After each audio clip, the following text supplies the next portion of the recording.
গত 24 ঘন্টায় মহানগরের বিভিন্ন স্থানে সাঁড়াশি অভিযান পরিচালনা করে বিভিন্ন অপরাধে জড়িত মোট 186 জনকে গ্রেফতার করা হয়।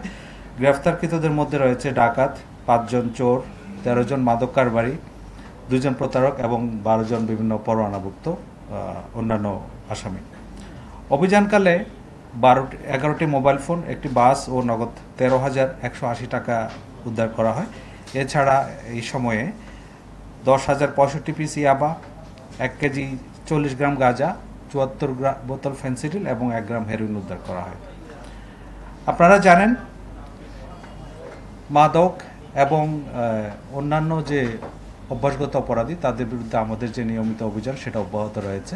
থানা পুলিশের পাশাপাশি ঢাকা মহানগর গোয়েন্দা পুলিশ এক্ষেত্রে তাদের যে নিয়মিত অভিযান সেটা অব্যাহত রেখেছে এবং অনেকটা জোরদার করা হয়েছে। তার প্রেক্ষিতে গতকাল ডিবি ওয়ারির একটা টিম 123টি চোরাই মোবাইল সহ এই চক্রের 5 জন সদস্যকে গ্রেফতার করে এবং আপনারা জানেন মোহাম্মদপুর এলাকায় কবজি কাটা আনোয়ার নামে একটা গ্রুপ রয়েছে। তারা বিভিন্ন অপরাধের সাথে সরাসরি জড়িত এবং এই অপরাধের যারা সদস্য তারা জনমনে আতঙ্ক সৃষ্টি করা থেকে আরম্ভ করে নানা সময় বিভিন্ন অপরাধ কার্যক্রমের সাথে জড়িত।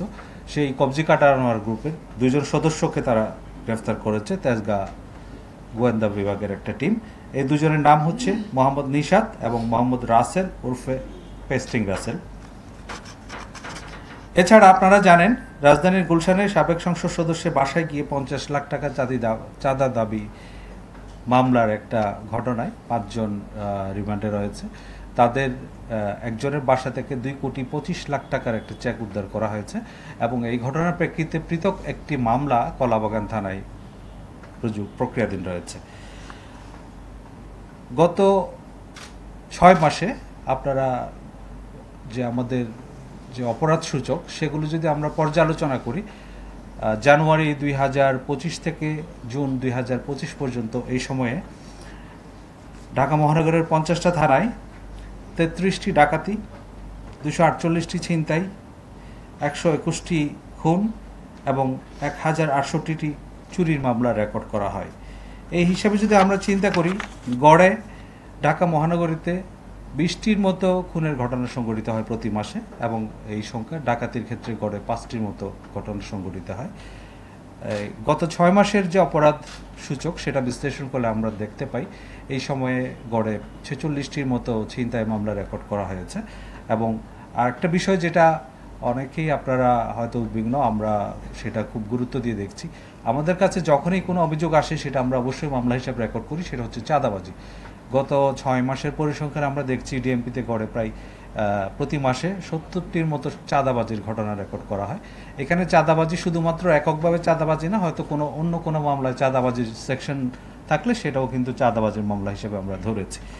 তো সার্বিকভাবে বলতে গেলে ডিএমপির বর্তমান যে আইনশৃঙ্খলা পরিস্থিতি সেটা আমরা স্থিতিশীল আছে বলে মনে করি। এর বাইরে আমরা যে আমাদের নিয়মিত পুলিশি কার্যক্রম সেটা অব্যাহত রেখেছি। আমাদের দুটো বিষয় রয়েছে, একটা হচ্ছে অপরাধ প্রতিরোধে যে প্রিভেন্টিভ যে কার্যক্রমগুলো সেগুলো, এবং যেসব ঘটনা ঘটে যাচ্ছে সেগুলো আমরা দ্রুত সময়ের ভিতরে রহস্য উদ্ঘাটন করে সেটা ডিটেকশনের কাজ। আপনারা জেনে আনন্দিত হবেন সাম্প্রতিক সময়ে যেসব চাঞ্চল্যকর ঘটনা ঘটেছে বেশিরভাগ ক্ষেত্রেই আমরা সেগুলো রহস্য উদ্ঘাটন করতে সক্ষম হয়েছি এবং যারা এইসব ঘটনার সাথে জড়িত ছিল তাদেরকে আইনের আওতায় নিয়ে আসতে সক্ষম হয়েছে। তার একটা অন্যতম উদাহরণ হচ্ছে সম্প্রতি রাজধানীর যে চাঞ্চল্যকর সোহাগ হত্যা মামলা। আপনারা জানেন ইতিমধ্যে এই ঘটনায় 12 জনকে গ্রেফতার করা হয়েছে এবং তার মধ্যে 9 জন স্বীকারোক্তিমূলক জবানবন্দি প্রদান করেছে। এই ক্ষেত্রে এজাহার নামীয় এবং এজাহার বহির্ভূত গুরুত্বপূর্ণ আসামি যারা রয়েছে তাদেরকে আমরা গ্রেফতার করেছি এবং আর যারা পলাতক রয়েছে তাদেরকেও গ্রেফতার প্রক্রিয়াধীন রয়েছে। আর একটা বিষয় আমাদের নিয়মিত কার্যক্রম যেটা ট্রাফিক ব্যবস্থাপনা। ট্রাফিক ব্যবস্থাপনার ক্ষেত্রে আমরা নিত্য নতুন কৌশল অবলম্বন করছি এবং বিভিন্ন স্থানে আমরা কিছু পরীক্ষামূলক ডাইভারশন দিচ্ছি এবং এইসব ক্ষেত্রে দেখা যায় সেগুলো খুব ইতিবাচক ফলাফল নিয়ে আসছে। তথাপি কিছু ট্রাফিক আইনে বেশ কিছু মামলাও প্রতিদিন রুজু হয়। গত 24 ঘন্টায় এরকম 2,845টি মামলা রুজু হয়েছে এবং এর মধ্যে 282টি গাড়ি ডাম্পিং করা হয়েছে এবং 93টি গাড়ি রেকার করা হয়েছে। আমরা প্রত্যাশা করি নগরবাসী তারা সড়ক পরিবহন আইন মেনে চলবেন এবং নগরের যে ট্রাফিক শৃঙ্খলা সেটা মেনটেন করার জন্য পুলিশকে যথাযথভাবে সহায়তা করেন।